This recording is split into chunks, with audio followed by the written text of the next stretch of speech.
સૌથી પહેલા તો મીનાક્ષીબેન જિંદાબાદ. તમારા પહેલાને લીધે જ અમે બધા આવીએ છીએ. હું તો એટલે જ આવું છું. તમારી જે છે ને આખી स्पिरिट તમારો. नमस्कार. आज गुरुवार और हमारी मूवमेंट फॉर सेक्युलर डेमोक्रेसी की मीटिंग में सबका स्वागत है. आज एक्सीलेंटली गुरुवार के साथ साथ हमारे देश में 50 साल पहले आपातकाल घोषित किया गया था. आज की रात को मतलब 26 दिन सुबह और ऐसे तो 25 की रात, और ये आपातकाल जो घोषित किया गया था उसका इतिहास काफी लोग जैन जी जो है वो नहीं जानते हैं. आपातकाल कैसा था, उसके कैसे ब्यूरोक्रेसी और रूलिंग क्लास ने मिलकर हमारे देश के कॉन्स्टिट्यूशनल राइट्स, ह्यूमन राइट्स, उस पर क्या क्या आघात किए थे वो बात नहीं पता है. अभी जो सरकार सत्ता में है दिल्ली में और राज्यों में भी, वो कुछ सालों से उसको संविधान हत्या दिवस के रूप में मनाने का पसंद करते हैं. कुछ अखबारों में आज उसकी एडवर्टाइजमेंट भी है. तो हम संविधान हत्या दिवस नहीं मानते हैं. हम बताते हैं, हम कहना चाहते हैं कि ये जो आपातकाल है वो आपातकाल घोषित किया गया, तो उसके सामने लोगों की सुरक्षा चाहिए, लोगों के अधिकारों की सुरक्षा हो. तो ये आज का दिन बंधारण सुरक्षा दिन होना चाहिए, नहीं कि बंधारण हत्या दिन. क्योंकि बंधारण का हत्या वो समय जो हुई वो क्या आज रुकी हुई है. आज काफी अखबारों में काफी सीनियर जर्नलिस्टों ने बात लिखी है कि वो दिन से मतलब 1975 25 जून या 26 जून से देश की राजनीति ने जो अंगड़ाई ली है उसको हम अभी भी रोक नहीं पाए. 2026 में खड़े हैं तब भी. तो पहले तो हम 2 मिनट का मौन रखेंगे कि ये जो आपातकाल में जो पीड़ित हुए थे, जिन्होंने अपना जीवन भी गंवाया था, और अनडिक्लेयर्ड इमरजेंसी मतलब अघोषित आपातकाल जो चल रहा है उसमें जो लोग अपना जीवन गंवा रहे हैं, वो सबके साथ हमारी संवेदना और सॉलिडारिटी एक्सप्रेस करते हुए हम 2 मिनट का मौन रखेंगे सबसे पहले, फिर हमारा कार्यक्रम की शुरुआत करेंगे. सबको रिक्वेस्ट है खड़े होकर 2 मिनट के मौन के लिए.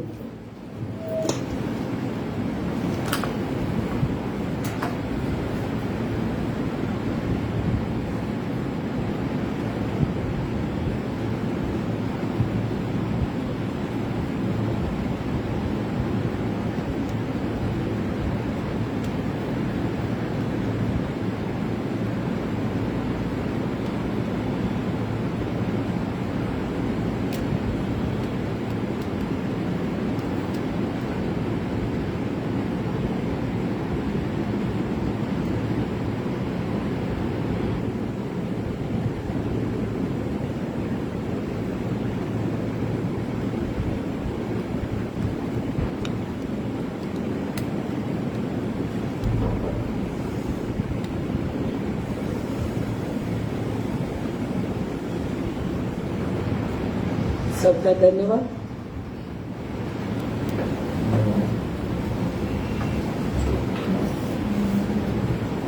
अब हम कार्यक्रम की शुरुआत करेंगे. आज ये जो कार्यक्रम है उसमें काफी संगठन जुड़े हुए हैं.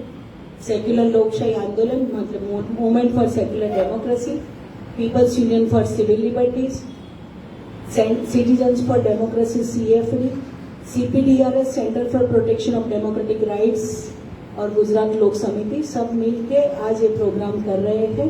क्योंकि ये जो आपातकाल की घोषणा हुई थी 50 साल पहले, वो इतिहास और वो पश्चात भूख क्या थी वो जानना आज बहुत जरूरी है.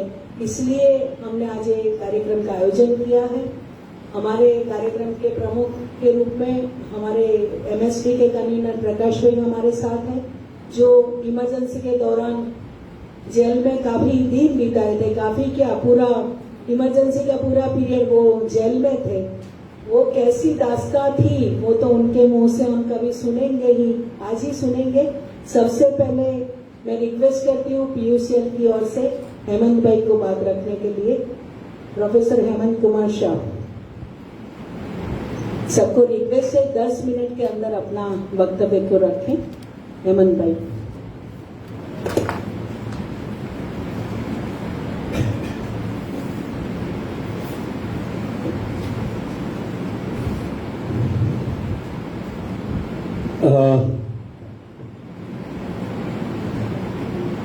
પચીસમી જૂને રાત્રે 12 વાગે ઇન્દિરા ગાંધીએ કટોકટી જાહેર કરી એ વાતને 51 વર્ષ થયા।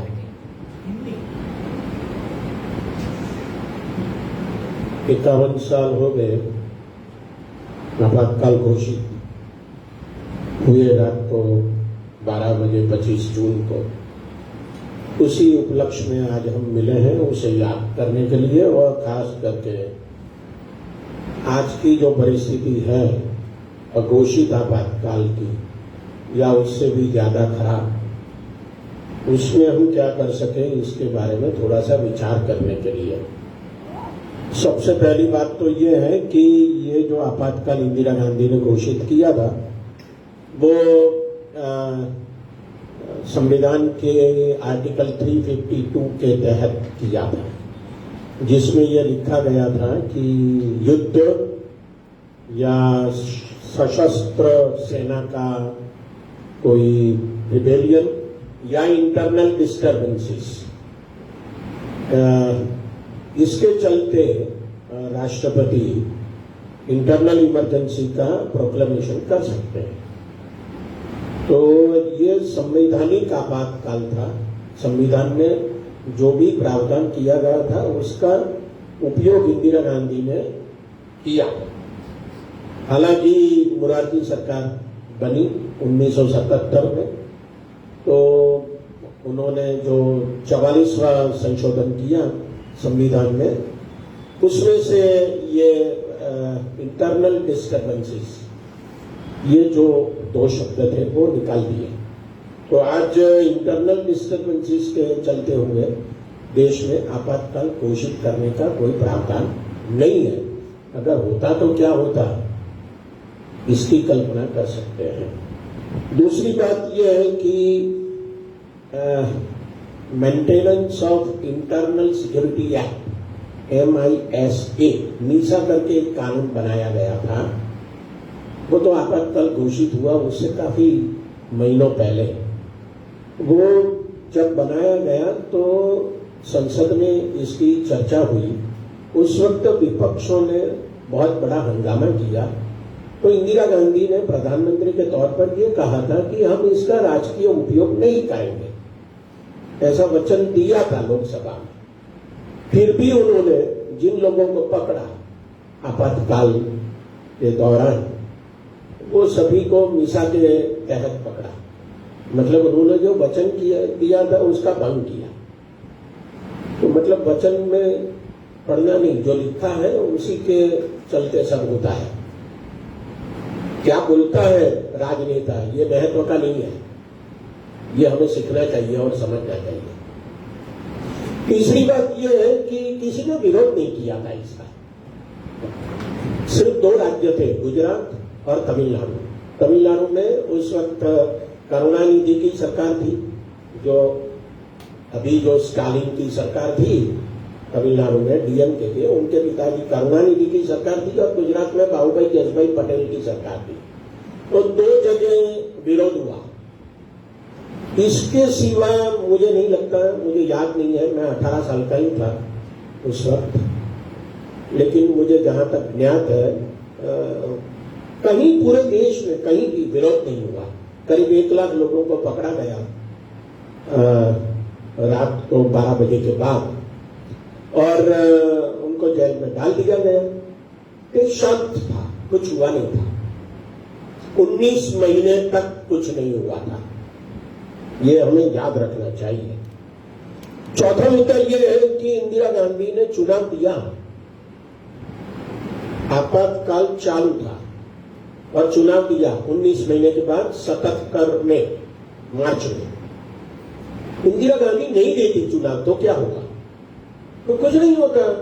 वो तानाशाह बनी रहती, देश में कहां विरोध था, कुछ नहीं था। तो उन्होंने चुनाव दिया, इसकी वजह क्या थी? हालांकि कई लोग ये कहते हैं कि कांग्रेस के कई लोगों ने, उनके चापलूस लोगों ने, चाटुकार लोगों ने ये बताया कि अभी चुनाव दे देंगी आप तो कांग्रेस जीत जाएगी, आप फिर भी प्रधानमंत्री बनी रहेगी, तो चुनाव दे दीजिए, वो अलग बात है। लेकिन सच में चुनाव क्यों दिया? तो मैं ऐसा समझता हूं कि वो कांग्रेस की थी, नेहरू की बेटी थी, गांधी जी को सुना था उन्होंने, गांधी जी के पास थोड़ा बहुत रही थी, तो एक लोकतंत्र उसका स्वभाव था, इसलिए वो चुनाव दिया। वो उसका स्वभाव नहीं होता तो चुनाव नहीं देते, मुझे ऐसा लगता है। तो वो तानाशाही चालू रहती है।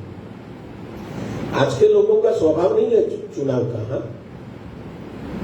लोकतंत्र का स्वभाव नहीं है, तानाशाही का ही स्वभाव है। मैं ये सब इसलिए कह रहा हूं कि आज की जो अघोषित आपातकाल की स्थिति है उसके साथ हम इसकी तुलना करें। पांचवा मुद्दा यह है कि एक भी बंदा, उद्योगपति ऐसा नहीं निकला पूरे देश में जो इंदिरा गांधी के खिलाफ कुछ बोले, इंक्लूडिंग JRD ताका। वो जिंदा थे उस वक्त, वो तो काफी सालों के बाद मर गए, कोई भी नहीं बोला। तो जितने उद्योगपति होते हैं ना, उनको अपने मुनाफे की चिंता होती है, लोकतंत्र जाए भाड़ में। तो लोकतंत्र की चिंता किसको होती है, ये हमें खोजना पड़ेगा, क्यों होती है, ये बहुत महत्व की बात है। एक और बात ये है कि हाल जो है, अभी जो है, वो क्या है? इंदिरा गांधी ने आपातकाल लगाया, इसकी वजह ये थी कि उनको सत्ता पर बने रहना था। काफी विरोध हो रहा था 1973 में, 74 में, बराबर। और 12 जून को इलाहाबाद हाईकोर्ट का जो जजमेंट आया, जिसमें ये कहा गया कि तुम जो रायबरेली की चुनाव जीती हो वो गलत तरीके से जीती हो, मतलब 6 साल के लिए अब चुनाव नहीं लड़ सकती, निकल जाओ। ऐसा जस्टिस सिन्हा का जजमेंट आया। और उसके बाद तुरंत गुजरात में जो विधानसभा चुनाव था उसमें कांग्रेस हार गई। ये दोनों बातें।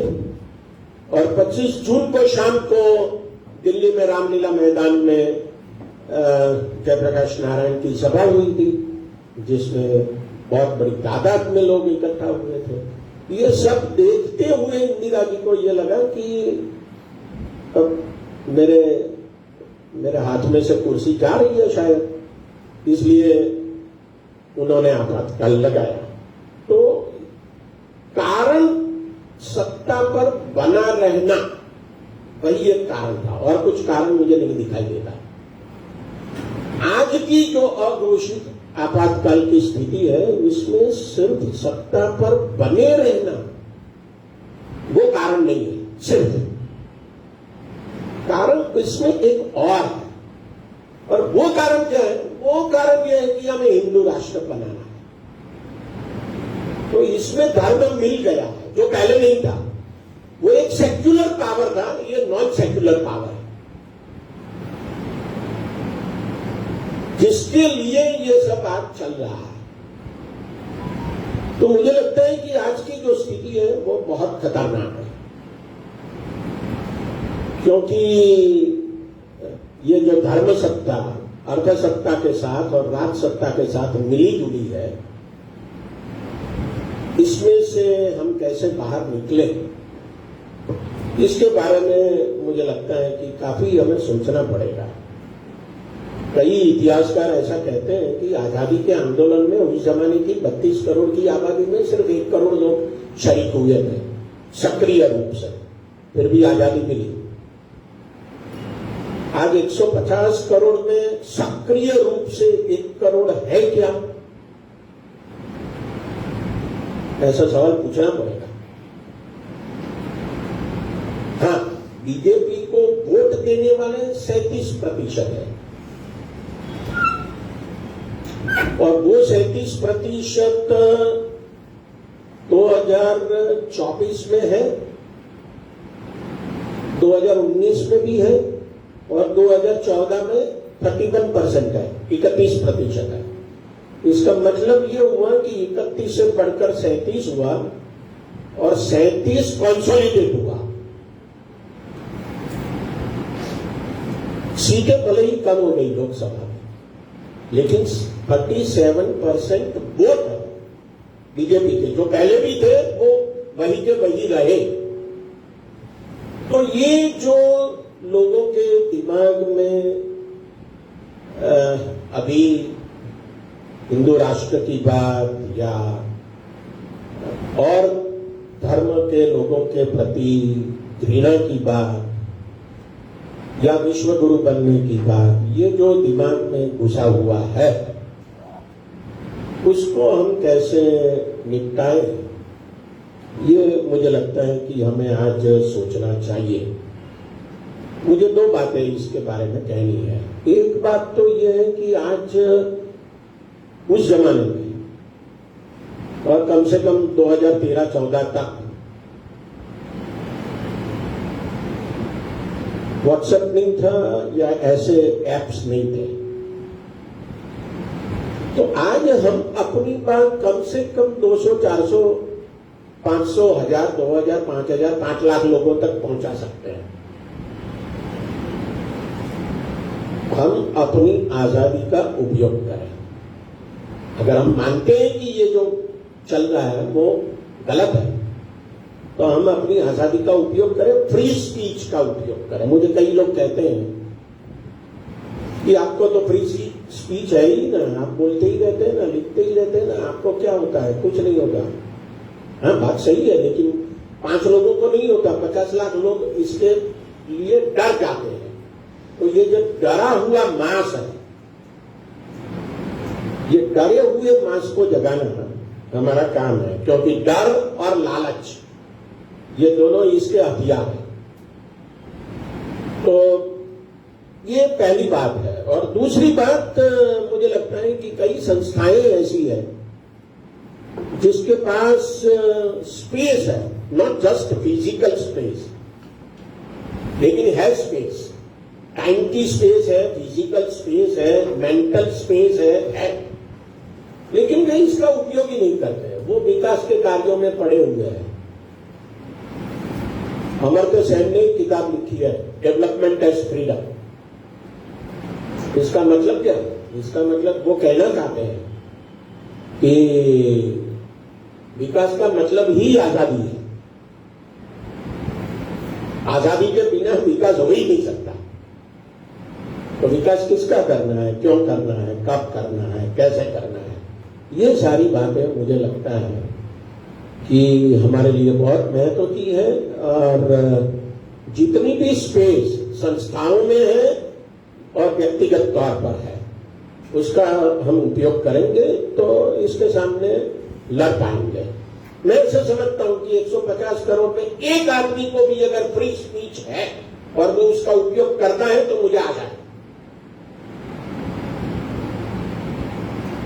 कि इसके सामने लड़ पाएंगे। एक आदमी भी होगा 150 करोड़ में, अगर फ्री स्पीच बनी रहेगी तो उस आदमी के लिए। तो मुझे लगता है कि हम इसका उपयोग करें, क्योंकि तानाशाही के खिलाफ बोलना, लिखना, अपनी आवाज बुलंद करना, यही एक रास्ता है और कोई रास्ता नहीं है। तो आज से 51 साल पहले जो आपातकाल आया, इंदिरा गांधी तानाशाह बन गई। आज तो इलेक्टोरल डिक्टेटरशिप है, डेमोक्रेटिक डिक्टेटरशिप है। मैंने कई साल पहले लिख दिया था एक जगह कि हम क्या बन गए हैं, हम ये बन गए, India is equal to China plus elections, ऐसा बन रहे हैं। अगर इसको हम समझे एक तरीके से तो मुझे लगता है कि हम कुछ कर पाएंगे। और बस यही बात कहना चाहता हूँ कि हम तानाशाही के खिलाफ लड़ते हैं। Thank you.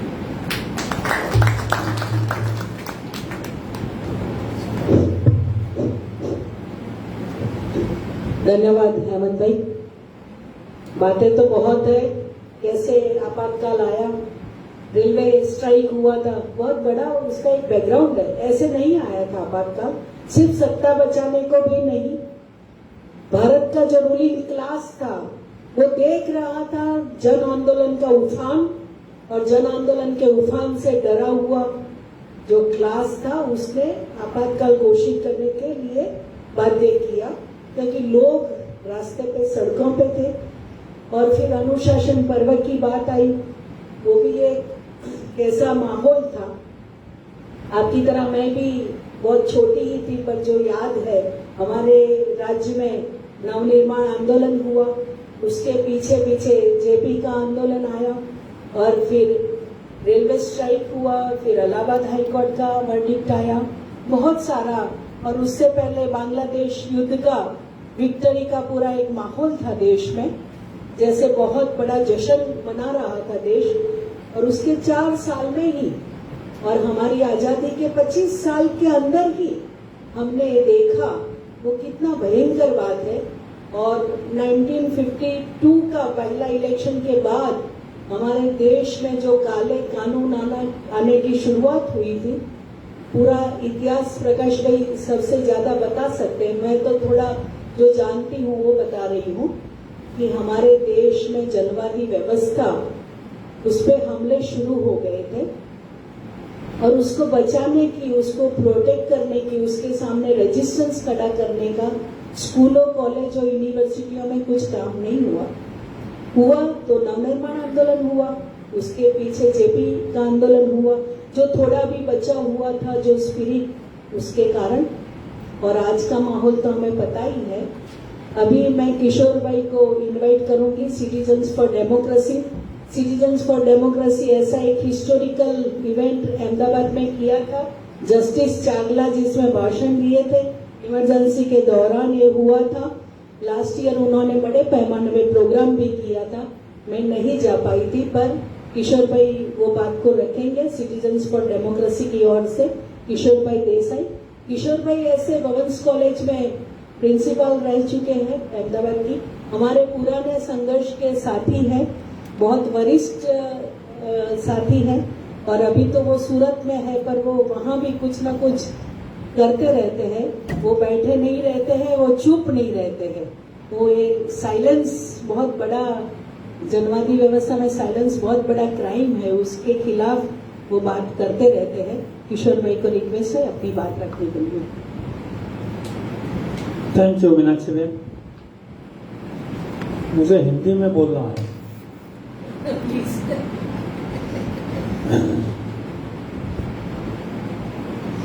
सीएफडी की वजह से मुझे बोलना है।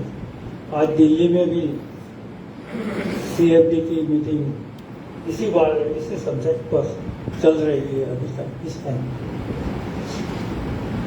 मीनाक्षी बहन ने बताया कई पहलू है, कई उसका जो कारण है इमरजेंसी, तो इलाहाबाद जो वर्डिक्ट था उससे ज्यादा डर गई थी इंदिरा जी।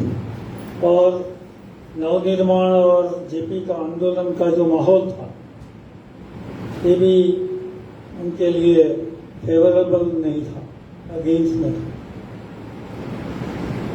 तो वो कटोकटी लोकतांत्रिक हिसाब से हुई थी। अभी जो अघोषित इमरजेंसी चल रही है, पहले जब मोदी जी आए थे अच्छे दिन के वादे करके, आज हम देख रहे हैं कि अच्छे दिन बुरे दिन से भी ज्यादा बुरे। उसी तरह उस वक्त जो कटोकटी थी वो कटोकटी से भी बदतर अघोषित कटोकटी हम झेल रहे हैं। तो उस वक्त जो माहौल था उसमें लोग ज्यादा जागरूक थे। 21 महीने में ये कटोकटी को, इमरजेंसी को हटा दिया था लोगों के विरोध की वजह से। आज 10 साल से ज्यादा हो गया अघोषित कटोकटी को, फिर भी लोगों का विरोध हम देख नहीं सकते, लोग विरोध कर नहीं सकते, लोग डरे हुए हैं, भयभीत हैं। तो एक घोषित कटोकटी और अघोषित कटोकटी में क्या फर्क है वो हमें समझना पड़ेगा। उस वक्त हम भी रास्ते पर आए थे, मुझे याद है प्रेस सेंसरशिप के अगेंस्ट में हमने एक आंदोलन किया था। प्रकाश भाई भी थे, दूसरे साथी भी थे और हमने कुछ दिन जेल में बिताए थे। उस वक्त बाबू भाई, जसभाई, मीनाक्षी बहन ने बताया, हेमंत भाई ने बताया, 2 स्टेट में उसका विरोध हो रहा था, इसमें गुजरात भी था, क्योंकि उस वक्त बाबू भाई जसभाई पटेल की सरकार थी। तो उस प्रेस सेंसरशिप के विरोध में हम जेल में गए थे और उस वक्त हमें ये गुजरात एक इंडिपेंडेंट स्टेट है, टापू है, ऐसा लगता था और ऐसा टापू दूसरे भी बनाना चाहिए विदेशों की मदद से, ऐसा भी हम सोचते थे। तो लेकिन इसकी जरूरत नहीं पड़ी। इंदिरा जी ने इमरजेंसी खत्म कर दी, इलेक्शन दे दिया, हार गए। बाद में जो हुआ वही रफ्तार आगे से चालू हुई, लेकिन ये अघोषित इमरजेंसी का जो रास्ता है वो घोषित इमरजेंसी ने बता दिया, क्योंकि उस वक्त जो विरोध हो रहे थे उसमें आरएसएस का भी ज्यादा रोल था उस वक्त, और उससे पहले आरएसएस बिल्कुल मृतपाई था। ये इमरजेंसी में उसको चांस मिल गया पब्लिक में आने के लिए और उसका विरोध करने के लिए, और उसको थोड़ी जगह मिल गई, प्लेस मिल गया। तो बाद में सोचा था, जेपी ने तो सोचा था कि ये आरएसएस वाले लोग सामान्य प्रवाह में आ जाएंगे, हम जैसे हो जाएंगे, लेकिन ऐसा कुछ हुआ नहीं। उनका जो एजेंडा था वो वही पुराना एजेंडा दिमाग में लेके ये लोग ये शासन चला रहे हैं। तो आज 2 प्रकार की जो इमरजेंसी हम देख रहे हैं, घोषित इमरजेंसी का तो हमने अनुभव किया, लेकिन मीनाक्षी बहन ने बताया कि भाई कई लोगों को, जो नई पीढ़ी है, उनको ये घोषित इमरजेंसी के बारे में कुछ पता नहीं है। तो इसके बारे में बहुत कुछ लिखा तो गया है, और हम कल एक किताब का जो लोकार्पण कर रहे हैं, इमरजेंसी काल का जो माहौल था और उसमें जो लोगों ने विरोध किया था, इसके बारे में एक स्टोरी अच्छी बनाई है भूमिपुत्र वालों ने। तो उसका जो किताब है वो कल नेक्स्ट टुमारो उसका लोकार्पण हो रहा है।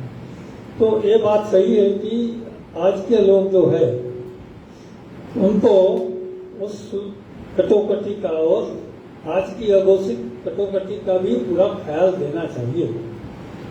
लोगों को आज की अघोषित कटोकटी के बारे में भी ज्यादा कुछ माहिती नहीं है।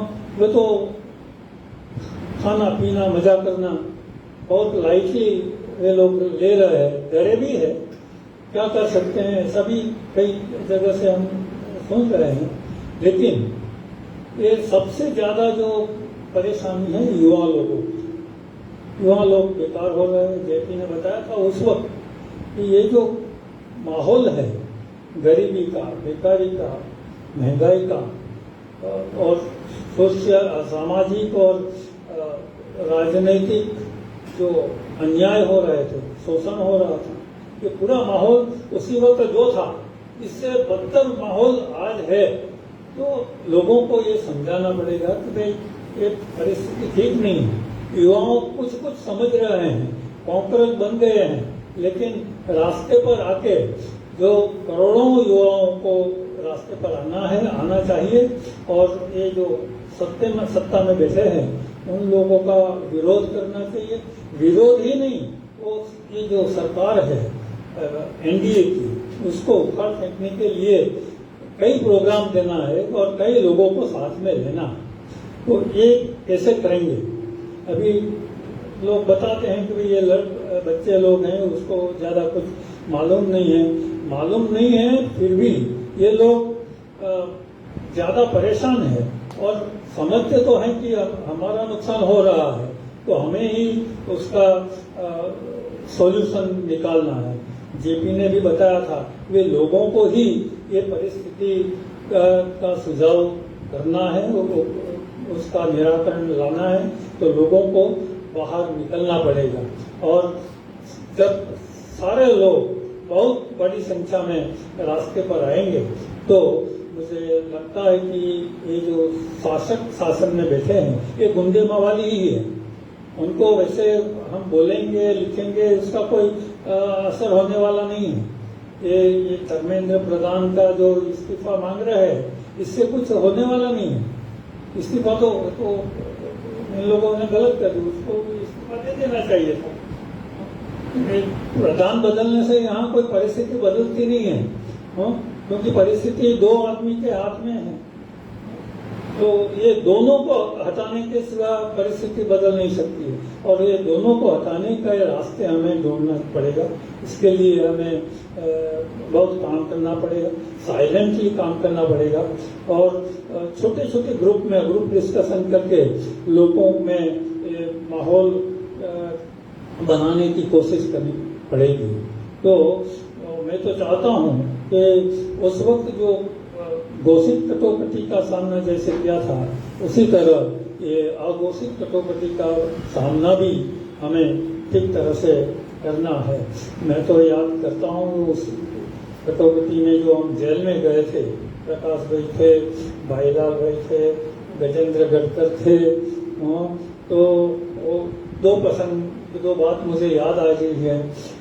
उस वक्त अगस्त का पहला वीक था और मेरी बच्ची का जन्मदिन 7 अगस्त का था। तो हमारे घर में सत्यनारायण की कथा होती थी, तो मेरी वाइफ और मेरी बच्ची हमें प्रसाद देने के लिए साबरमती जेल में आए थे, तो वो मुझे याद है। और स्वामी आनंद बहुत बड़े हमारे नेता थे, नेता नहीं वो तो स्वामी थे, तो वो भी हमें मिलने के लिए साबरमती जेल में आए थे, ये हमें याद है। और इसके अलावा भी हमने कई विरोध प्रदर्शन किए थे। तो लोगों को रास्ते पर तो आना पड़ेगा, छोटे छोटे ग्रुप में आएंगे, लेकिन एक डर है कि भाई वो जेल में डाल देंगे तो निकालेंगे नहीं, तो जेल में रहने की तैयारी के साथ हमें रास्ते पर आना चाहिए और सोचना चाहिए, और कुछ प्रॉपर प्लानिंग के साथ हमें इसका विरोध करना चाहिए। Thank you very much.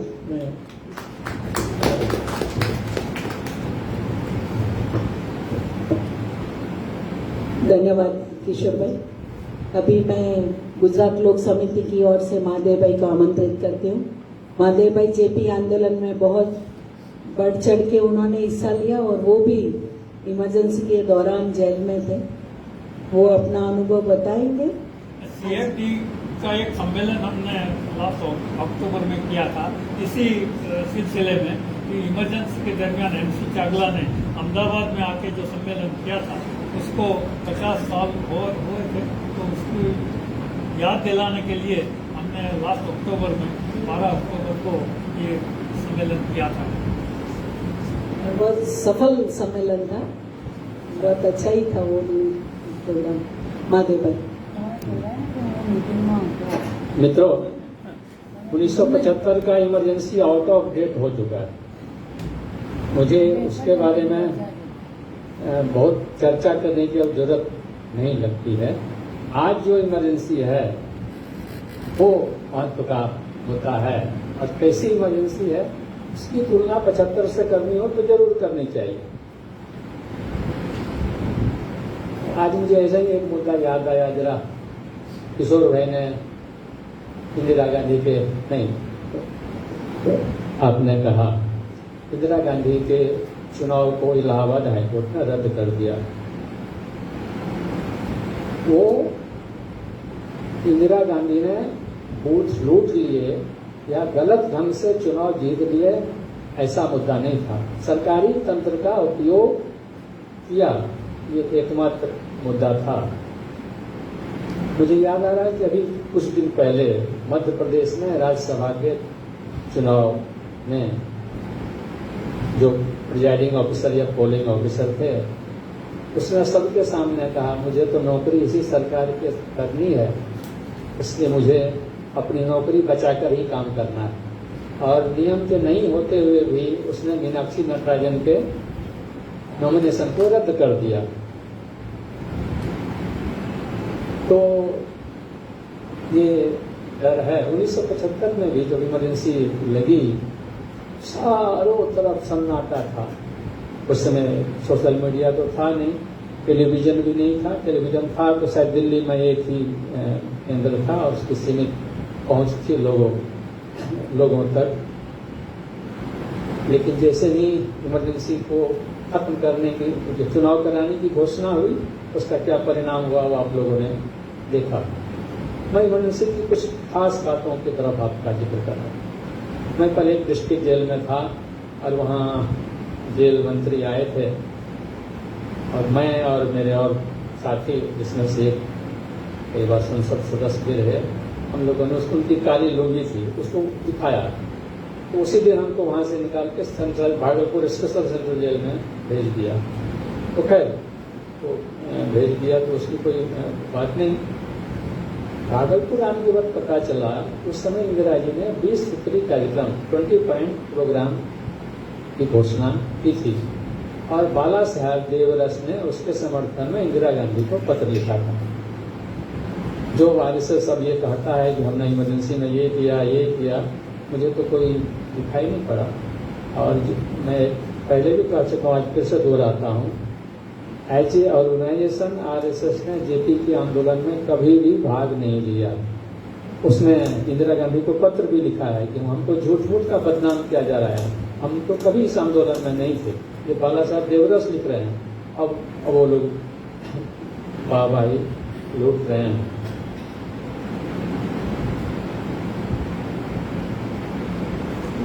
आज जो मुद्दे हैं उसके बारे में बात करें। मैं देख रहा था कि अभी मेलोडी और मेलोनी की बात चल रही है, तो जहाँ गए थे मोदी जी, वहाँ प्रेस फ्रीडम इंडेक्स में कहाँ है वो देश और भारत कहाँ है। तो दुनिया के 180 देशों के इंडेक्स में भारत का 157 नंबर है। ह्यूमन राइट इंडेक्स में, ह्यूमन डेवलपमेंट इंडेक्स में 193 देशों में से 130 नंबर है भारत का। और कस्टोडियन डेथ पिछले 2 साल में 4,400 लोग मारे गए और उसमें यूपी नंबर 1, गुजरात नंबर 2 है। किसी को भी आज में एक सामान्य आदमी को पुलिस ने मारते मारते सड़क पर मार दिया, लाठी से मार के गिर गया, खत्म हो गया। उसके बाद अभी बिहार में जो हुआ वो सब आप लोग देखा होगा। तो पुलिस को पुलिस छूट मिल गई है। इमरजेंसी में प्रेस सेंसरशिप था, आज प्रेस सेंसरशिप कानूनी रूप से नहीं है। तो कितने पत्रकार जेल में हैं, सोशल मीडिया के कितने लोग जेल में हैं, और कुछ तो सरकार के द्वारा प्रताड़ित किए गए, उनको जेल में बंद किए गए, और कुछ को अदानी जैसे कंपनियों ने उनका मुकदमा कर दिया। अब उनके बड़े बड़े वकील हैं और इधर साधारण पत्रकार है, लड़ रहा है। हर जो भी आवाज उठाता है उसको बंद करने की हर तरह की कोशिश ये सरकार कर रही है। और देखिए त्रिपुरा में हुआ था, पत्रकार को बंद कर दिया और वहां से सुप्रीम कोर्ट तक जाना पड़ा। हर आदमी सुप्रीम कोर्ट नहीं जा सकता है। और सुप्रीम कोर्ट का क्या हाल है? सुप्रीम कोर्ट का चीफ जस्टिस विदेशों में छुट्टियां मना रहा है या घूम रहा है, और सुप्रीम कोर्ट कहता है कि मतदान नागरिकों का मौलिक अधिकार नहीं है। दिया तो ठीक, नहीं दिया तो कोई ठीक नहीं। और उसमें से उत्तर प्रदेश के पश्चिम बंगाल के एक व्यक्ति का जिसका नाम निकाल दिया गया था, उसको कहा ठीक है, उसको वोट देने का अधिकार, वोट देने का हम अवसर देते हैं, और वो जीत के एमएलए हो गया। और सिर्फ सुप्रीम कोर्ट मानता है कि हम नागरिकों का मौलिक अधिकार नहीं है। और आज भारत सरकार ने कहा है कि पासपोर्ट नागरिकता का प्रमाण पत्र नहीं है। इलेक्शन कमीशन कहता है कि आधार कार्ड प्रमाण पत्र नहीं है, वोटर आईडी प्रमाण पत्र नहीं है, आधार कार्ड वोटर आईडी प्रमाण पत्र नहीं है। तो भारत में आधार कार्ड क्या है? उसने कहा सरकार ने हम तो जो नागरिक नहीं है उसको भी हम देते हैं। तो जो दूसरे देश के नागरिक है उसका पुलिस वेरिफिकेशन यहाँ की पुलिस करती है, कौन करता है? मुझे वो नहीं मालूम। कल एक समाचार आया कि national council of education research and training NCERT उसने कौन से क्लास के 9th क्लास में इमरजेंसी का एक चैप्टर रखा है। इमरजेंसी 1977 या 75 की इमरजेंसी के बारे में, इमरजेंसी के क्या फायदे हैं यदि आप टेक्स्ट बुक में पढ़ा रहे हैं, इमरजेंसी के क्या हो सकते हैं और उसका कैसे दुरुपयोग होता है। यदि वो NCERT करती तो समझ में आता है कि ये बात इसका किसी राजनीतिक दल से प्रभावित नहीं है, लेकिन वो पूरी तरह उसी से प्रभावित है। इमरजेंसी की एक और बात मुझे याद आई। अमोल पालेकर को आप सब जानते हैं। अमोल पालेकर ने एक फिल्म बनाई थी, उसको उस जमाने में वसंत साठे सूचना प्रसारण मंत्री, उसने प्रतिबंध लगा दिया। इसी तरह अमोल पालेकर ने इंदिरा गांधी से मिलने का समय प्राप्त किया और अमोल पालेकर और 3-4 लोग मिले और उन्होंने कहा कि हम लोगों ने एक फिल्म बनाई है और उसको सरकार ने प्रतिबंध कर दिया है। उसको हमने सरकार के विरोध की बात कही है। अमोल पालेकर कहते हैं इंदिरा गांधी ने हमारे सामने फोन किया वसंत साठे को कि 1 घंटे के अंदर यह प्रतिबंध खत्म होना चाहिए। एक फिल्म जो उसकी सरकार के खिलाफ कर रही है, उसकी प्रधानमंत्री कहती है कि इस फिल्म पर प्रतिबंध खत्म होना चाहिए। अब अमोल पालेकर कहते हैं कल्पना भी नहीं कर सकता कि ऐसे प्रधानमंत्री इस फिल्म पर वो प्रतिबंध खत्म हो गया और इमरजेंसी में वो फिल्म का नाम मुझे भी याद नहीं है, वो दिखाया गया। अभी ईरान, इराक और भारत के युद्ध की चर्चा हो रही है और ईरान में हॉर्मुज़ की खाड़ी में कई भारतीयों को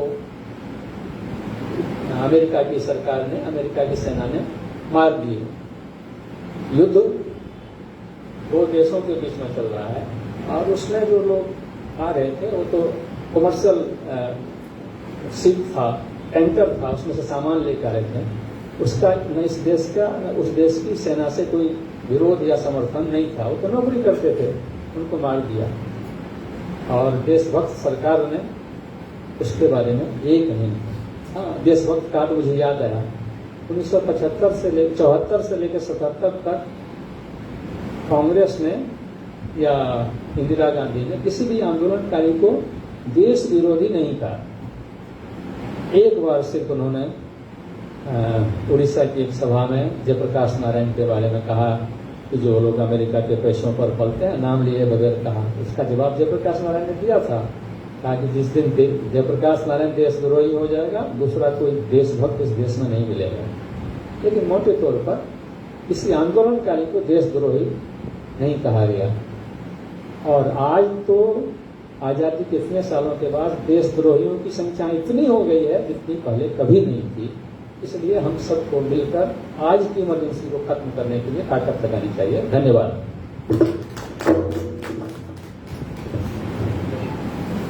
धन्यवाद महादेव भाई। अब मैं भाविक भाई राजा CPDRS के रिप्रेजेंटेटिव को बात रखने के लिए रिक्वेस्ट करती हूँ। हो पाए इतना टाइम लिमिट में बात को करना।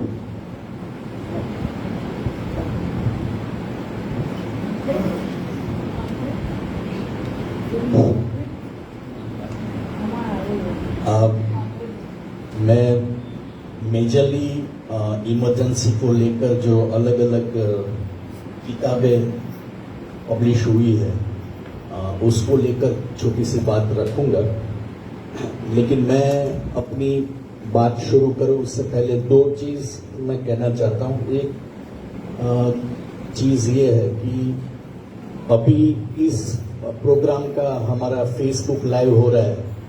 उस फेसबुक लाइव को मैं अलग अलग ग्रुप में शेयर कर रहा था, अभी फेसबुक ने मुझे ब्लॉक कर दिया। अब इसको इमरजेंसी कहेंगे कि नहीं, ये हमारा सवाल है। दूसरी बात ये है कि इसमें से करीबन 3 संगठन ऐसे हैं जिसका फाउंडेशन का बैकग्राउंड जेपी मूवमेंट और एंटी इमरजेंसी मूवमेंट है, और मुझे गर्व है कि मैं इन तीनों का हिस्सा हूँ। जो किताबों के बारे में मैं बात करना चाहता हूँ, मैं उसके अंदर के कंटेंट को मैं ज़्यादा ये नहीं करूँगा। इसमें पहली किताब जो है वो प्रणव मुखर्जी ने जो लिखी थी, उनकी ट्रायलॉजी ये थी। उसमें से जो पहली किताब है the dramatic decade the Indira Gandhi years, इसमें प्रणव मुखर्जी ने इमरजेंसी से पहले का बैकग्राउंड और इमरजेंसी और उसके बाद में भी जो सब मूवमेंट उसके बारे में लिखा है। हालांकि डिफेंसिव मोड में लिखा है, लेकिन कुछ कुछ जो डिटेल्स है वो उनकी किताब में काफ़ी अच्छी तरह से मिलते हैं। खास करके उन्होंने एक बात जो लिखी है कि ये इमरजेंसी प्रोक्लेम करने में वेस्ट बंगाल के चीफ मिनिस्टर सिद्धार्थ शंकर राय उन्होंने ये रास्ता दिखाया था इंदिरा गांधी को, ऐसा प्रणब मुखर्जी का कहना है कि इस तरह से इमरजेंसी हम डिक्लेयर कर सकते हैं। और जब शाह कमीशन बैठा था उस टाइम पे जब वो अपीयर हुए उस टाइम पे उन्होंने अपना पल्ला झाड़ दिया था कि मतलब ये इंदिरा जी ने एक्सेसिस किए हैं, ये गलत है, ये सब करके। तो और उस तरह से काफी सारे जो प्रणब मुखर्जी लिखते हैं कि कांग्रेस में बहुत सारे लोग थे जो ऐसा दावा करते थे कि ये जो इमरजेंसी डिक्लेयर हुई है उसमें हमारी भूमिका है, और जब शाह कमीशन के सामने जब वो पेश हुए तो उन्होंने वो उससे मना कर दिया कि हमारी कोई जिम्मेदारी नहीं है, और सबने उल्टा ये बताया कि इंदिरा गांधी का ही फॉल्ट है और उन्होंने एक्सेस से की है। हालांकि इस किताब पे हम कितना रिलाई करें ये बड़ा सवाल है, क्योंकि ये जो है 2015 में ये पब्लिश हुआ, और दूसरा चीज कि प्रणब मुखर्जी खुद मतलब कांग्रेस का एक हिस्सा थे, सिर्फ हिस्सा नहीं, वो फाइनेंस मिनिस्टर फॉर स्टेट शायद थे। तो स्वाभाविक है कि वो जो लिखेंगे वो वन साइडेड होने का चांस ज्यादा है। उसके अलावा दूसरा जो किताब है emergency chronicles Indira Gandhi and democracies turning point by ज्ञान प्रकाश, उन्होंने भी सारी डिटेल उसमें दी है, वो डिटेल में मैं नहीं चाहता हूँ। वो भी पब्लिश हुआ था 2019 में। एक और किताब थी India's first dictatorship the emergency 1975 to 77, ये क्रिस्टोफ जेफरलॉट और प्रतिनव अनिल ने 2020 में पब्लिश की है। इसमें काफी सटीक तरह से उसके इकोनॉमिक, पॉलिटिकल और सोशल ये सब एस्पेक्ट को लेते हुए उन्होंने एनालाइज किया है इस किताब में।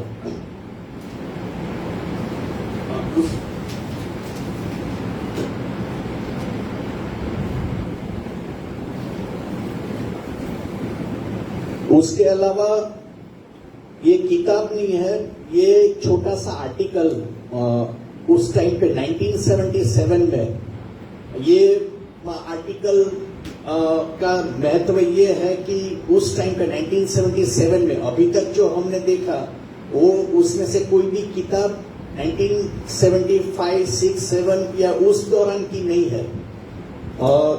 लेकिन ये जो है emergence of permanent emergency in India, ये एक आर्टिकल है इकोनॉमिक एंड पॉलिटिकल वीकली में मार्च 1977 में छापा गया था। आंड्रे गंडर फ्रैंक करके जो राइटर थे, उन्होंने मार्क्सिस्ट एंगल से एक ये एनालिसिस उसने दिया है। और मतलब मार्क्सिस्ट एंगल के साथ हम सहमत हो असहमत हो ये अलग चीज है, लेकिन उन्होंने इसके इमरजेंसी के जो सारे रूट्स है उसके बारे में लिखा था। और उन्होंने कहा था कि ये इमरजेंसी एक एक्सीडेंट नहीं है, ये अचानक आई हुई चीज नहीं है, ये इसका ऑलरेडी रूट्स इसमें जो इकोनॉमिक क्राइसिस जो इंडिया में खड़ा हुआ था उसमें है। तो इसको देखते हुए उन्होंने ये एनालिसिस किया है। लेकिन मुझे जो मतलब मैं सब किताबें पढ़ी नहीं है, मैं ऊपर ऊपर से नजर किया है, लेकिन मुझे जो सबसे ज्यादा रिलायबल जो किताब लगी है वो है द जजमेंट, कुलदीप नायर का लिखा हुआ, जो खुद इमरजेंसी को झेला है, इमरजेंसी में जेल में भी गए हैं, उस टाइम इंडियन एक्सप्रेस में थे। और उन्होंने पूरा डिटेल के साथ मतलब उन्होंने बहुत सारे लोगों का इंटरव्यू किया है, यहाँ तक कि संजय गांधी, R.K. धवन से लेकर बड़े बड़े लोगों का भी इंटरव्यू किया है। उन्होंने लिखा है कि इंदिरा गांधी जी को मैंने 6 बार रिक्वेस्ट किया कि आपका मैं इंटरव्यू करना चाहता हूं, लेकिन 6 के 6 बार इंदिरा गांधी ने टाल दिया। लेकिन उन्होंने वाइड स्प्रेड तरह से उन्होंने जो इंटरव्यूज किए हैं उसमें उन्होंने ये सब इमरजेंसी के बारे में लिखा है। उसके भी मैं डिटेल में नहीं जाता हूं, लेकिन मैं जो खास कहना चाहता हूं कि शायद ये किताब जो है द जजमेंट, इसको हिस्ट्री तो शायद नहीं बोल पाएंगे क्योंकि हिस्ट्री का जो पूरा प्रोसेस है उसमें से पास होना अभी उनको बाकी है, लेकिन हिस्टोरिकल डॉक्यूमेंट श्योरली ये है। तो ये इसके अलावा भी बहुत सारी किताबें लिखी गई है, लेकिन मैं उसको रिफर नहीं कर पाया हूँ, इसलिए मैं उसके बारे में यहाँ पे मैं बात नहीं रख पाऊंगा। बस इतना ही कहकर मैं अपनी बात खत्म करता हूँ। एक्चुअली बहुत सारी किताबें लिखी गई है। मैंने चंदू भाई को लेसन दिया था कि आप बताइए। चंदू भाई बोले इतनी सारी किताबें मैं कब पढ़ूँ और कब बताऊं। मैं बोला चीज तो बताइए आप, क्योंकि नई जनरेशन को नहीं पता है कि इमरजेंसी इतना भयंकर परिस्थिति थी। वो उसका सबको चीतार मिले, थोड़ा एक पिक्चर मिले, उसके लिए किताबें पढ़ना जरूरी है। लास्टली मैंने भाभी भाई को बोला कि आप किताब अगर देख पाए तो इसके बारे में बात रख सकते हैं। प्रकाश भाई अध्यक्ष के रूप में बात रखे, उसके पहले मैं अनाउंस करना चाहती हूँ कि कल मतलब शुक्रवार को हमारे यज्ञ प्रकाशन मतलब भूमिपुत्र, जिसने इमरजेंसी में बड़ी भूमिका ये किया था यहाँ गुजरात में, और सेंसरशिप के खिलाफ उन्होंने जो लड़ाई लड़ी थी उसका एक हिस्टोरिकल डॉक्यूमेंट कल रिलीज होने वाला है। तो आप सब उसमें जुड़ सकते हैं। उसका नाम है कटोकटी अने तेमा भूमिपुत्रनी भूमिका। और कल जो टाइम है 3 से 6 का, आप लोगों को याद हो तो आश्रम रोड पे नवजीवन प्रेस की ओर जाने के रास्ते पे भारतीय समुदाय शिक्षण संघ का हॉल है, वहां पे कल प्रोग्राम होगा 3 से 6। अब सब लोग जरूर उसमें भी जुड़िएगा, क्योंकि ये गुजरात में जो सेंसरशिप का सामना किया गया था वो सिर्फ जर्नलिज्म के स्टूडेंट्स के लिए नहीं, हमारे सबके लिए जानना जरूरी है कि ये लड़ाई लड़ी जा सकती है। आज मैं इसलिए बात पे जोर दे रही हूँ कि हम सब क्यों ये जानना चाहते हैं कि कितने लोग थे जो लड़े थे, इसके खिलाफ लड़े थे, आवाज उठाई थी, जेल गए थे जरा भी डरे बिना, क्योंकि ये देश की जनवादी व्यवस्था को वो सब बचाना चाहते थे। वो पॉलिटिकल वर्कर हो या ना हो, फिल्म स्टार तक भी, हमारे स्नेहलता रेड्डी जो कर्नाटक के कलाकार थे वो जेल में गए थे, जेल में मारे गए, वो इतना टॉर्चर हुआ। ये सब बातें हमें नहीं पता है आज कि ये लड़ाई कैसे लड़ी गई थी। ये जानना बहुत जरूरी है। आज जो डर आता है, ऐसा लगता है कि ऐसा होगा वैसा होगा, पर वो समय में बात बोलना इतना आसान नहीं था। सब लोग जेल में थे, जो भी बोलने वाले थे सब लोग जेल में थे, कोई बचा हुआ नहीं था। जयप्रकाश जी का उम्र या मोरारजी देसाई की उम्र कोई जेल में जाने की उम्र नहीं थी, फिर भी वो लोगों ने जेल पसंद किया। क्यों पसंद किया? कोई सत्ता के लिए उन्होंने किया था कि देश में जनवादी व्यवस्था बचे, नई जनरेशन को अपना अधिकार मिले, इसके लिए उन्होंने जो संघर्ष किया था, इसलिए जानना जरूरी है। वो हमारे साथ उनका मत या उनके पॉलिटिकल थॉट्स हम एग्री करें या ना करें, पर उन्होंने जो लड़ाई लड़ी और जयप्रकाश जी ने जो आवाज उठाई कि सिंहासन खाली करो, जनता आती है, तो ये बात जन आंदोलन का उफान जब आता है देश में, तो ये बात बार बार कहनी पड़ेगी। तो कांग्रेस जनता पार्टी की बात ठीक है, हम इतना नहीं है, पर एक लोगों का जो गुस्सा है, खास करके यूथ का गुस्सा, उसको वो एक्सप्रेस कर रहे। वो क्या है, उनका क्या पॉलिटिकल आइडियोलॉजी, वो बात में हम नहीं जाते, पर लोगों का जो गुस्सा है, नाराजगी है, खास करके यूथ एंड स्टूडेंट्स का, उसको वो लोग एक्सप्रेस कर रहे हैं। उसकी और भी हमें देखना होगा। ये बात कहते हुए मैं प्रकाश भाई को रिक्वेस्ट करती हूँ, आज का अध्यक्ष बात करने के लिए। आप खड़े मत होइए, बैठिए। खड़े होंगे ही वो बैठ के नहीं बात कह सकते। ઇન્દ્રશેખર લાલ છે એ પણ જેપી આંદોલનમાં બિહારમાં જેલમાં હતા. હા, લાલ સાહેબ તો એટલે તો લાલ સાહેબ કટોકટી વિરોધી દિવસમાં આવે જ કાર્યક્રમમાં. લાલ સાહેબ તો મને ખ્યાલ છે ને બિહારમાં, ભલે પછી નોકરીમાં તો બધા જોડાય ગ્રેડ માટે, એનો વાંધો નહીં, પણ એ જુસ્સો ચાલુ છે એમનો. આપણે જયપ્રકાશ શતાબ્દી વખતે જયપ્રકાશજીની દરેક નોકરી એમને રિલાઇઝ કરી મારી પટેલ. વાહ लाल साहब, थैंक यू। हाँ, रेलवे ने तो इतना बड़ा स्ट्राइक किया था, पूरे देश में रोक दिया था पूरा। 1 महीना जो रेलवे स्ट्राइक थी, देश हिल गया था। आप सोचिए क्या हो सकता है। हाँ, दादा तो होंगी, तो वो तो भूमिपुत्र का उनका वो भूमिका थी, दादा को तो आजाद करना ही होगा, और कल तो ज्यादा करेंगे हम कि भूमिपुत्र ने क्या लड़ाई लड़ी थी। तो प्रकाश भाई को अध्यक्ष वक्तव्य के लिए मैं रिक्वेस्ट करती हूँ।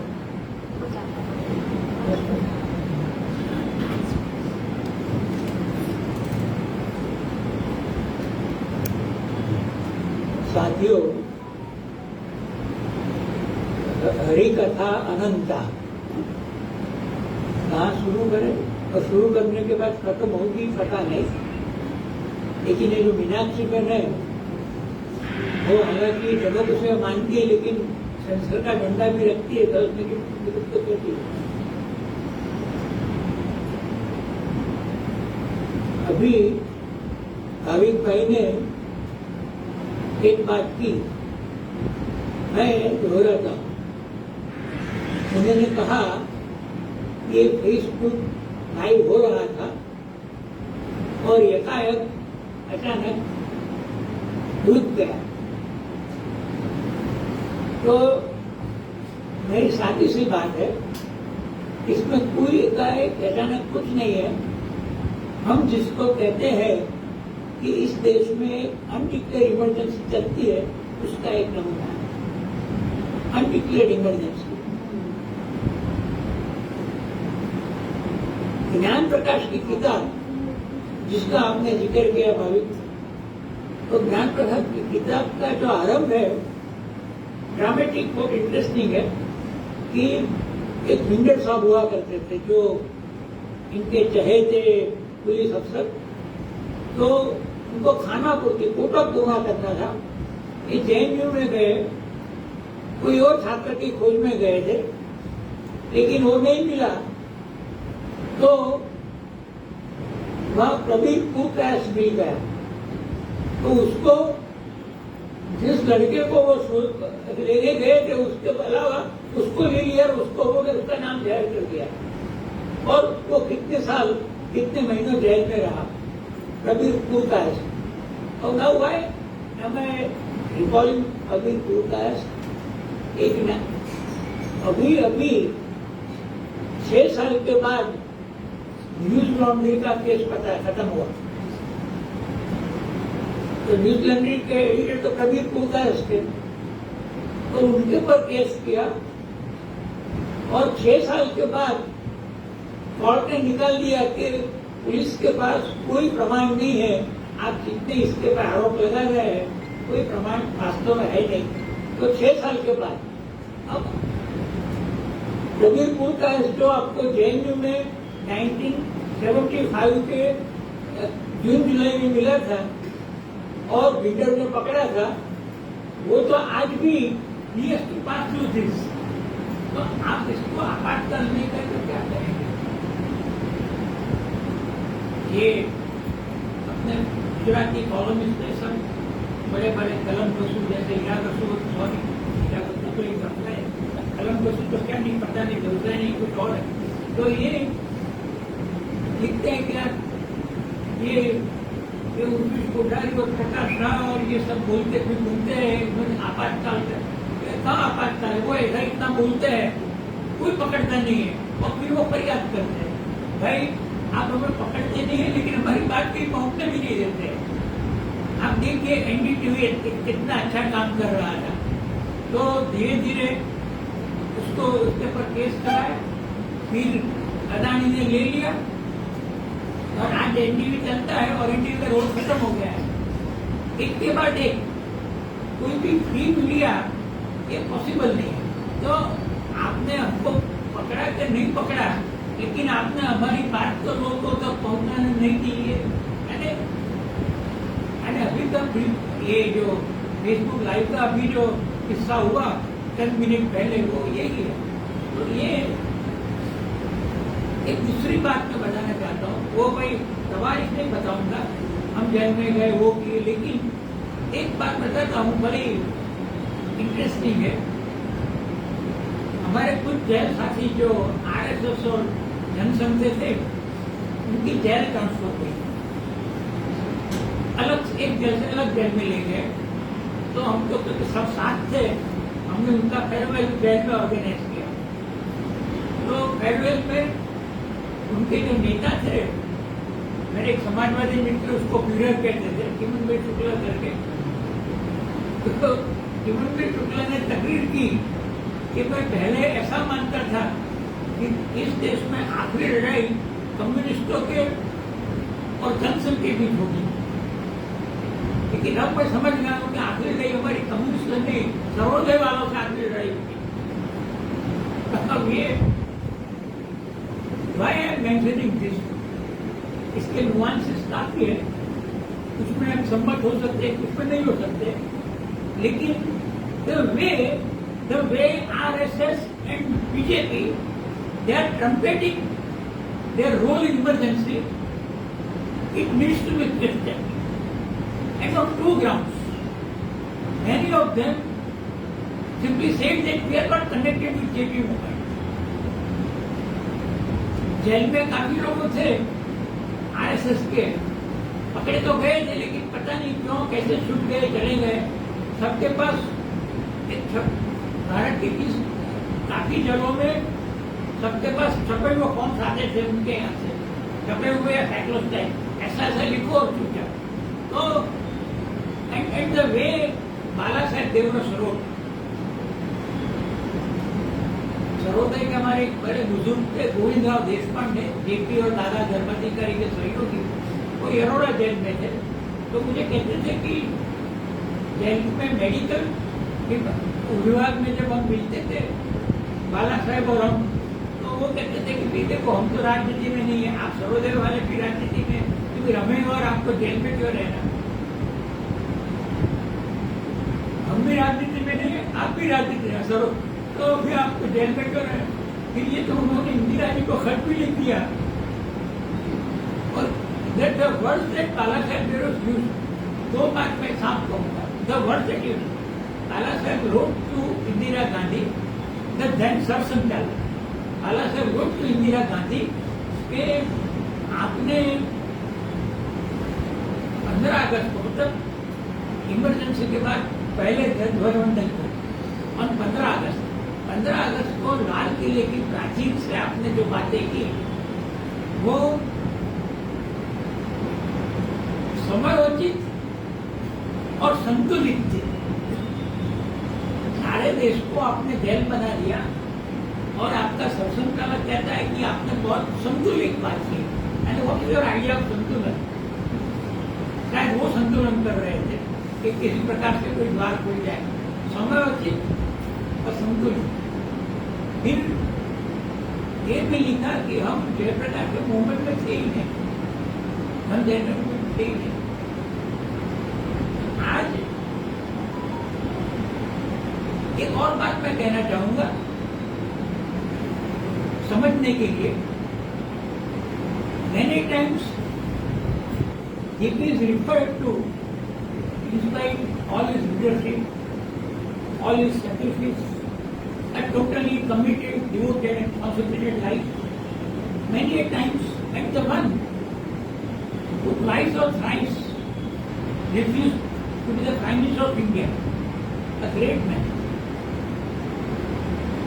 लोग कहते हैं कि जेपी के कारण आरएसएस को, जनसंघ को प्रतिष्ठा मिली और आज बीजेपी का रूल बीजेपी की देन है।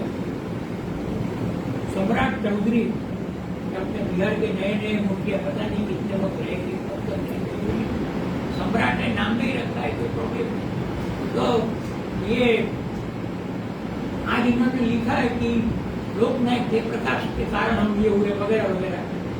But the way you betrayed Loknayak, you assure Loknayak we will work on non-communal life. You assured Loknayak that because of the movement, you are getting decommunalized. I vividly recall, JP was invited to address the then Johnson session, presided over by Advani, and of course Vajpayee was there. Delhi Ambedkar stadium में आए तो क्योंकि जयप्रकाश जी बोलने वाले जनसंघ को गए। I am not recalling what Jayaprakash said, में छोड़ देता हूँ, but listen to my words. Atal Bihari Vajpayee ही rose propose the vote of thanks, ये धन्यवाद करते के लिए खड़े हुए और उन्होंने कहा अटल बिहारी बड़े अच्छे पोइट थे लेकिन कवि तो थे। उन्होंने कहा कि आपका आंदोलन आया, जेपी आपका आंदोलन आया तो क्या हुआ? इसके पहले हम महसूस करते थे कि हम भरी महफिल में तना थे। इंदिरा गांधी के बाद ये सब तना निकला। इसके पहले हम महसूस करते थे कि हम भरी महफिल में तना, लेकिन आपका आंदोलन आया और हम जुड़ गए। Then Bhavik will be happy to know he almost offered a sort of Marxist interpretation. वो भी एक जमाने के स्टूडेंट फेडरेशन में थे, ऐसा कहते हैं। तो वाजपेयी से कि हम हमारे कार्यकर्ता जनता के आंदोलन के साथ जुड़ते हैं जब उनके परिवर्तन की शुरुआत हुई। हम हमारे मध्यम वर्ग के कार्यकर्ता बचे उठते और फिर जो साधारणतः क्या करते हैं, राष्ट्रवाद का गर्जन कर जाते। तो ये मध्यम वर्गीय कार्यकर्ता जन आंदोलन के साथ जुड़े आपके कारण, ये भी तो हमारा चरित्र बदल रहा है।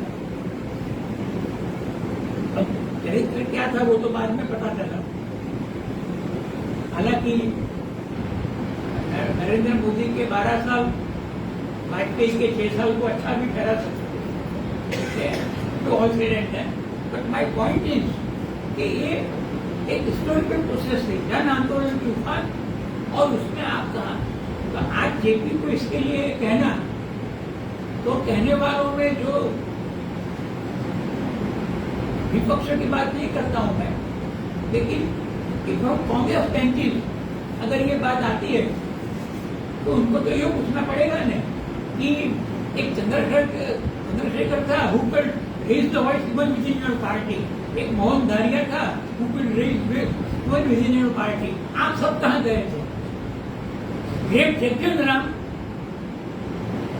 ही moved the resolution supporting emergency in parliament. Lok Sabha में ये इमरजेंसी के समर्थन का, और फिर चुनाव के बाद जब जेपी और फुटानी के पास एक चॉइस आया कि मोरारजी का नाम सजेस्ट करना चाहिए प्राइम मिनिस्टर के लिए या जगजीवन का, तो मोरारजी भाई बस JP and Kripalani, in spite of all their lifelong differences with Morarji.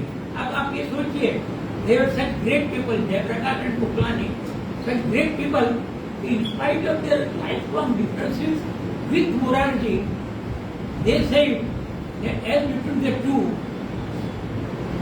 one who fought the emergency, spent years in jail,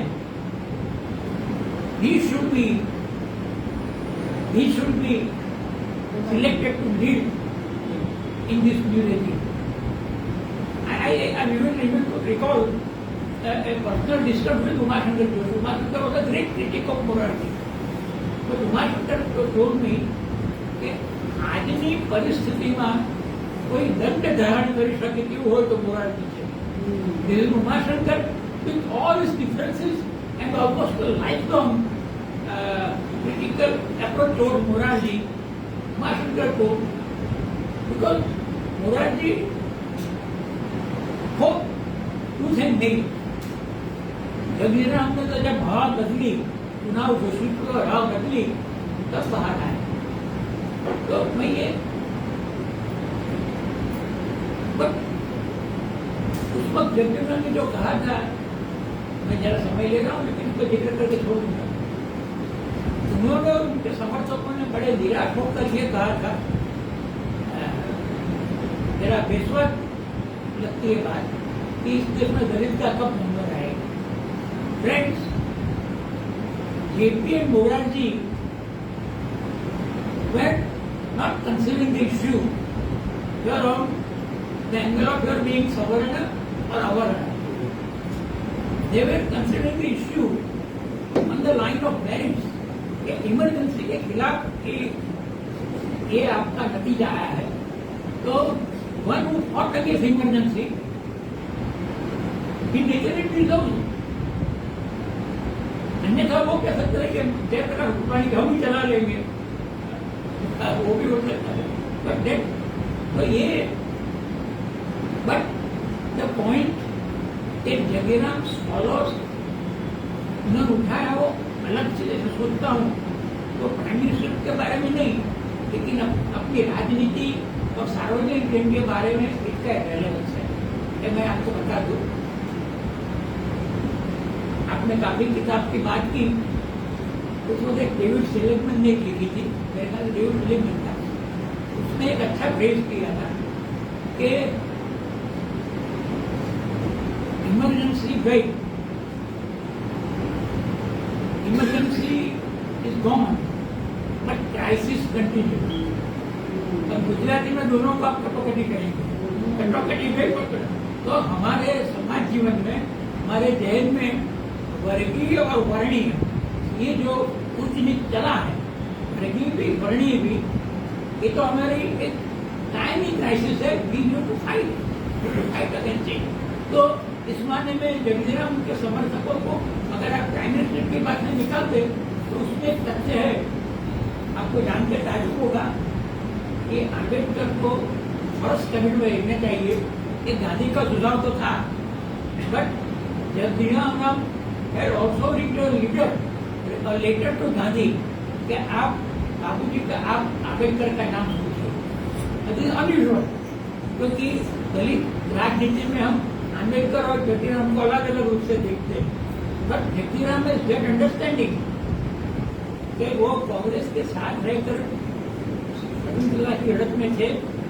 Ambedkar और कांग्रेस के बीच में अंतर था, अंतर होते हुए भी गांधी का अम्बेडकर को निमंत्रित करना ये बड़ी बात थी. तो अम्बेडकर के स्पर्धी होते हुए भी अम्बेडकर का नाम सुझाव करना ये जगजीराम की भी बड़ी बात थी. तो ये इतिहास तो जिस तरीके से चलता है, लेकिन मैं इसमें गहर जाने के उसमें नहीं हूँ. मैं आपको बताना चाहता हूँ कि मैंने अभी जो कबीर टू का इसकी बात की, आपका फेसबुक लाइव का भी वो हुआ।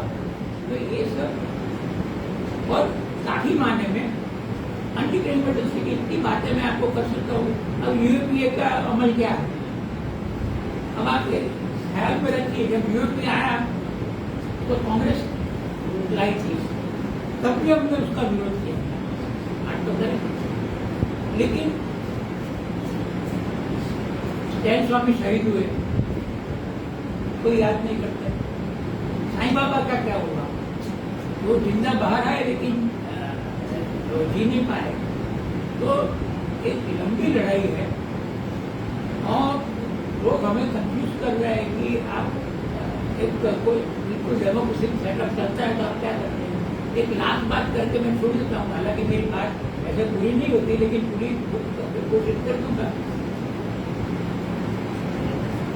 मैंने आज ही मेरे आर्टिकल में भी उसका उल्लेख किया है। बैक इन 778 जब देश में नई रचना हो रही थी, उस वक्त जुआन न्यूज की किताब निकली थी, वेरी इंटरेस्टिंग। उसने कहा था कि अब डेमोक्रेसी कंट्रीज में जो ट्रेंड है वो इलेक्टोरल ऑटोक्रेसी का है। इलेक्टोरल ऑटोक्रेसी, आप देखिए अपने यहाँ जो हुआ, ये स्वर देखिए, फिर नया मतांकन, नया सीमांकन आप देखिए, और फिर भी जो चुनका है उनको लिक्विडेट करना, ये शिवसेना, ये तृणमूल और आप भी माने में दिल्ली में। तो ये तो धीरे धीरे क्या होगा, चुनाव होंगे, लेकिन कैसा चुनाव होगा, नो लेवल प्लेइंग फील्ड। आपके क्लास में एक लड़का है, एग्जाम होती है, एक लड़का है, वो लड़का नेचुरली पहले नंबर पर पास होता है। तो नरेंद्र मोदी और अमित शाह आज जो खेल खेल रहे हैं, जिस प्रकार से एक के बाद एक सीआईए करते हैं, अब सीबीआई की बात छोड़िए, लेकिन आपके चुनाव कमीशन की नियुक्ति में सीबीआई का रोल और भी काफी उनकी सारी पद्धति इलेक्ट्रॉल बॉन्ड की जो निकली थी काफी, आप देखते जाइए। मैं क्या करूँ, आज मैंने मेरे कॉलम में लिखा है कि पुण्यात्मा ना उठाना तो आप जब आता है, कौन शू बनाइए शू ना बनाइए, आगे चलता है तो it will be a case of the way we are being handled. Modi and Amit Shah, they are bent upon making India an electoral autocracy। अभी इलेक्टोरल ऑटोक्रेसी होगी, चुनाव होंगे, कोई लेवल फील्ड भी होगा, लेवल प्लेइंग, वो ही चुन जाएंगे, चुनाव होंगे, बिल्कुल डेमोक्रेटिक सरकार चलेगी। हालांकि इस पर डेमोक्रेट होने की जरूरत नहीं। ये जो पिक्चर है आप देखिए, सोचिए, और व्यक्तिगत कष्ट सहन क्रिया वगैरह, जैसे मैं स्टैन स्वामी की बात की, और बातें कर सकता हूँ और काफी बातें कर सकता हूँ। बट अगर ये न भी हो, मान लीजिए एक बात चर्चा कर, but the way entire political arena is being tackled, और उसे जिस प्रकार का रूप दे रहे हैं, ये it is toward an electoral autocracy, autocracy और फैक्ट वीटोक्रेसी, ये हमें समझना चाहिए। And that's why we insist for using this word undeclared emergency and not really that. आज हमने मैंने शुरुआत में जो बात की कि मऊ तो रखा, जो इनके गैजेटेड उसकी हिसाब से है, लेकिन हमने इस बात को उसमें प्रवेश दिया और अधोरेखित किया कि जो लोग आज भी लड़ रहे हैं उनके साथ सॉलिडारिटी में, जो लोग इन दिनों के शहीद हुए उनके स्मरण में और कॉज के साथ सॉलिडारिटी में। तो ये वी आर एक्चुअली हमारे लिए एक 51वां साल, ये is an year of rededicating our lives to the cause of freedom।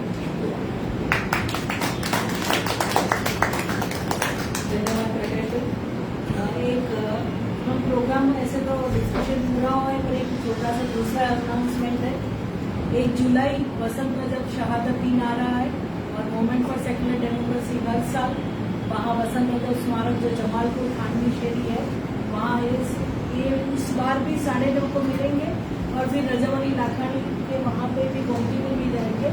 आप सब लोग उसमें भी जुड़िए।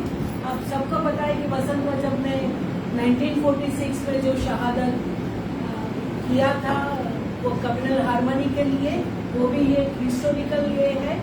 गणेश शंकर विद्यार्थी के बाद देश में कम्युनल हार्मनी के लिए मार्टियरडोम ऐसे जिन्होंने किया, अंगीकार किया, ऐसे वसंत रजब है, उनके बारे में भी जानना बहुत जरूरी है। उनके बारे में प्रकाश भाई ने किताब लिखा है, आप वो किताब भी वो लीजिए और जुड़िए हमारे साथ, दोनों को याद करने में। इतना बात कहते हुए सबका धन्यवाद करते हुए हमारा प्रोग्राम पूरा हुआ ऐसा डिक्लेयर करती हूँ। सबका फिर से धन्यवाद। चाय नाश्ता बाहर है, वो लेके जाइए। सारा बहन और उन्होंने किया, नीता बहन ने उसमें क्रेडिट है। धन्यवाद सर।